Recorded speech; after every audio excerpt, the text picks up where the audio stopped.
आता लाडकी बहीण योजनेमध्ये 4 महिन्यानंतर मिळणार पैसे। मुख्यमंत्री एकनाथ शिंदे यांनी लाडकी बहीण योजनेमध्ये काही नवीन बदल केले होते, मात्र आता नवीन मुख्यमंत्री देवेंद्र फडणवीस यांनी देखील लाडकी बहीण योजनेमध्ये काही नवीन नियम केले आहेत। नक्की हे 2 नवीन नियम काय आहे हे आपण जाणून घेऊया। जर तुम्ही हे 2 नवीन नियम जाणून घेतले नाही तर याच्यानंतर तुम्हाला पुढचा कोणताही हप्ता लाडकी बहीण योजनेचा पाहायला मिळणार नाही आणि नक्की 4 महिन्यानंतर लाडकी बहीण योजनेचे पैसे किती मिळणार आणि केव्हा मिळणार हे देखील आपण या व्हिडिओमध्ये जाणून घेणार आहोत। तुमचे जे 1,500 रुपये होते ते दर महिन्याला मिळत होते, मात्र या महिन्याचा जो हप्ता आहे तो काही आणखी आलेला नाही। या महिन्याचा हप्ता जो आहे लवकरच तुमच्या बँक अकाउंटमध्ये दिला जाणार आहे। तो हप्ता कधी येणार किंवा आल्यानंतर तुम्हाला कळेल कसं हे आम्ही सांगू।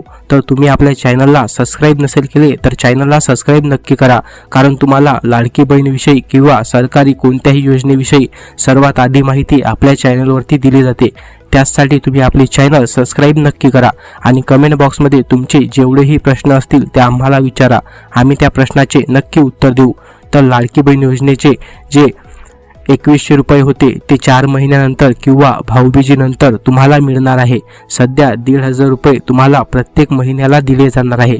सरकारने सांगितलं होतं की 2100 रुपये तुम्हाला आम्ही देऊ, मात्र ते सध्या जे आहे चालू केलेलं नाही। तर तुम्हाला सध्या 1,500 रुपयेच मिळतील आणि 2100 रुपये तुम्हाला एप्रिल महिन्यात मिळतील। आणि आता जाणून घेऊयात की मुख्यमंत्री देवेंद्र फडणवीस यांनी नक्की 2 नियम कोणते नवीन केले आहेत।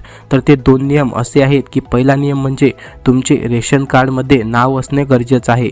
जर तुमचं रेशन कार्डमध्ये नाव नसेल तर तुम्हाला लाडकी बहीण योजनेचे पैसे जे आहे ते मिळणार नाही। आणि दुसरी गोष्ट म्हणजे तुमच्या घरी 4 व्हीलर गाडी नाही आहे हे तुम्हाला सिद्ध करायचं आहे। आता ते नवीन फॉर्ममध्ये बदल करण्यात आलेला आहे। ते नक्की तुम्हाला कुठे सिद्ध करायचं, काय करायचं हे आम्ही तुम्हाला सांगू।